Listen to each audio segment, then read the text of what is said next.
पंडित प्रदीप मिश्रा यांच्या जी शिवमहापुराण कथा होत आहे याचा आज तिसरा दिवस आहे आणि आपण माझ्यासमोर बघू शकता कथेला सुरू होण्यापूर्वीच हे जे पूर्ण सभामंडप आहे हा भरलेला आहे।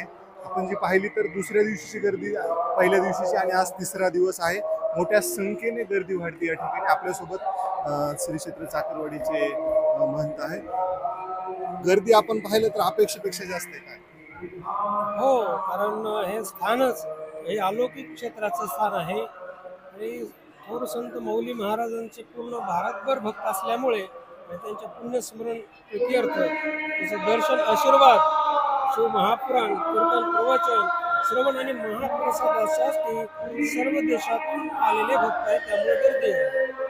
मला पण जे महाप्रसाद या ठिकाणी होतोय हे खूप मोठी गोष्ट आहे। म्हणजे हे कसं चाललंय सगळं?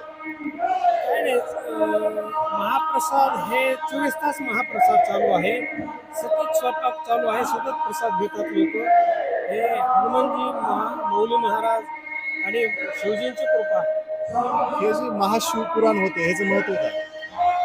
महाशिवपुराण महत्व म्हणजे आता आपण ख्यातकीर्त असणारे पंडित प्रदीप मिश्राजी यांच्या माध्यमाच्या द्वारे या शिव महापुराण कथेचं महत्त्व आपण सर्वजण जाणतात आणि महाशिवपुराण कथा हा सर्व फलप्रदान इच्छापूर्ती करणारा हा सर्वांचा हा ग्रंथ आहे।